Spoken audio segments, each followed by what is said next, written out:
প্রতিদিন রুটি পরাটা খেতে ভালো না লাগলে 1 কাপ চাল দিয়ে বানিয়ে নিতে পারো আজকের এই রেসিপিটি। পিকে ম্যাজিক ফুড ফ্যাক্টরিতে তোমাদের সকলকে স্বাগত জানিয়ে শুরু করছি আজকের রেসিপি। আজকের রেসিপিটি তৈরি করার জন্য আমি নিচ্ছি 1 কাপ চাল। এই চালটা ভাত যে চালের খাই সেই চালটাই নিয়েছি। আতপ চাল দিয়েও করা যায়, কিন্তু আতপ চাল সবসময় সবার বাড়িতে থাকে না, আর এই ভাতের চালটা সবার বাড়িতে সবসময় থাকে। তাই আমি আজকে এই চাল দিয়েই এই রেসিপিটি তৈরি করব। এটি একটি দুর্দান্ত রেসিপি।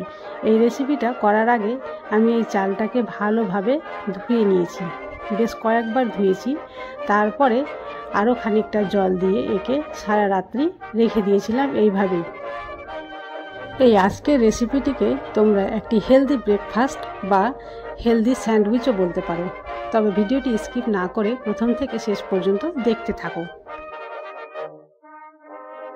সারা রাত্রি ভিজে থাকার পরে সকালবেলা তোমাদের দেখাচ্ছি চাল একেবারে ভিজে সেদ্ধ হয়ে গেছে। আর দেখো, নখ দিয়ে এভাবে চাপ দিলেই কিন্তু চালটা অনায়াসে ভেঙে যাচ্ছে। এবার এই পর্যায়ে চালগুলোকে আমি ভালোভাবে গ্রাইন্ডারে গ্রাইন্ড করে নেব। আর হ্যাঁ, তোমরা যদি পিকে ম্যাজিক ফুড ফ্যাক্টরিকে এখনও পর্যন্ত সাবস্ক্রাইব করে না থাকো তাহলে প্লিজ চ্যানেলটি সাবস্ক্রাইব করে দিও।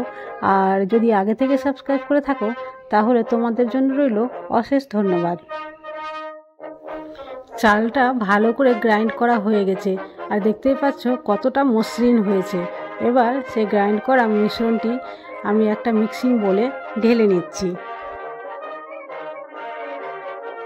গ্রাইন্ড করে নেওয়া চালের ব্যাটারটা একটু ঘন মনে হচ্ছিল, তাই সামান্য জল দিয়ে একটু তরল করে নিলাম। আর দিয়ে দিচ্ছি এখানটায় 3 চামচের মতো সুজি আর 3 চামচের মতো বেসন দিয়ে ভালোভাবে আবারও মিক্স করে নিচ্ছি। তারপরে দিয়ে দিচ্ছি স্বাদ মতো লবণ। এখানে আমি 1/2 চামচের মতো লবণ দিয়েছি। তোমরা তোমাদের স্বাদ অনুযায়ী লবণটা মিক্স করলে ভালো হয়। এরপরে এই ব্যাটারে দিয়ে দিচ্ছি কেটে রাখা পেঁয়াজ কুচি আর ধনেপাতা কুচি আর কাঁচা লঙ্কা কুচি। সবটা একসঙ্গে দিয়ে আবারও ভালোভাবে মিক্স করে নিলাম। এই মিশ্রণটি সাইডে সরিয়ে রেখে দিচ্ছি। তারপরে একটা চামচে নিয়ে নিচ্ছি সাদা তেল, কারি পাতা, ছোলার ডাল, সরষা, সবগুলোকে একসঙ্গে গ্যাসের ফ্লেমে ভালোভাবে ভেজে নিচ্ছি। তারপরে একটা তড়কা তৈরি করে সেই তড়কাটা এই ব্যাটারের মধ্যে দিয়ে দিব। তারপরে ভালোভাবে তড়কাটাকে নেড়েচেড়ে মিশিয়ে দিয়ে বাটিটা সাইডে সরিয়ে রাখলাম। আর একটা থালাতে কিছুটা সাদা তেল এইভাবে ব্রাশের সাহায্যে চারি সাইডে লাগিয়ে দিলাম, আর এটাকে আবার সাইডে সরিয়ে রেখে দেব। এরপরে 1 প্যাকেট ইনো কেটে সম্পূর্ণ এই ব্যাটারের মধ্যে দিয়ে খুব হালকাভাবে একটু নেড়ে নিতে হবে। খুব জোরে জোরে নাড়লে হবে না, কারণ ভিতরে যে বাতাসের সৃষ্টি হয়েছে সেই বাতাসটা যদি বেরিয়ে যায় তাহলে এই রেসিপিটা খুব ভালো একটা তৈরি হবে না। এরপরে তেল মাখিয়ে রাখা যে থালা ছিল সেই থালাতে এই ব্যাটারের অর্ধেক অংশ আমি ঢেলে দিচ্ছি, আর অর্ধেকটা আমি রেখে দিচ্ছি। এটা কিন্তু পরে আবার দিতে হবে। কখন দিব সেটা ভিডিও স্কিপ না করলে তোমরা দেখতে পাবে।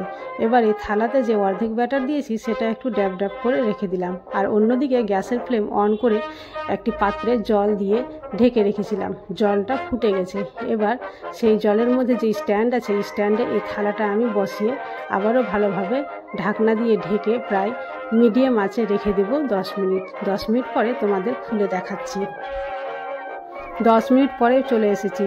এবার এই থালার যে ব্যাটার ছিল সেটা হাফ সেদ্ধ হয়েছে। এর উপরে কিছুটা আলুর পুর দিয়ে দিচ্ছি। এই পুরটা আমি তৈরি করে রেখেছিলাম, তোমাদের ভিডিওটা দেখানো হয়নি, ভিডিওটা অনেক বড় হয়ে যাবে তাই আমি দেখাইনি। তবে এই পুরটা সাধারণত যেটা আমরা সিঙ্গাড়ায় দিয়ে থাকি সেই পুরটাই রয়েছে। আর এর উপরে আমি কিছুটা চিজ ছড়িয়ে দিলাম। তোমরা যদি চিজ কেউ পছন্দ না করো তাহলে স্কিপ করতে পারো।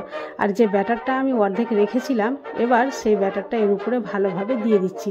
আর গ্যাসের ফ্লেমটা আবারও মিডিয়াম রেখে প্রায় 10 মিনিটের মতো এটাকে আবারও সেদ্ধ হতে দেব। 10 মিনিট পরে গ্যাসের ফ্লেমটা বন্ধ করে দিয়েছিলাম। আর যখন এটা ঠান্ডা হয়েছে তখন আমি তোমাদের সামনে নিয়ে এসেছি, আর একটি চাকুর সাহায্যে ভালোভাবে পিস পিস করে কেটে নিচ্ছি।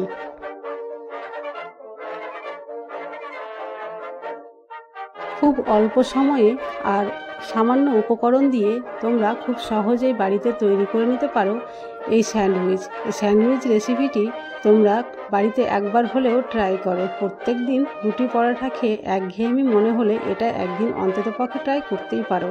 তবে বুঝতে পারবে খেতে কতটা টেস্টি হয়। ভেতরে যে আলুর পুরটা রয়েছে এটার জন্য এর স্বাদটা কিন্তু আরও অনেক বেশি বেড়ে যায়। দেখতেই পাচ্ছ এই স্যান্ডউইচটা দেখতে কতটা সুন্দর হয়েছে, খেতে কিন্তু আরও অপূর্ব লাগে।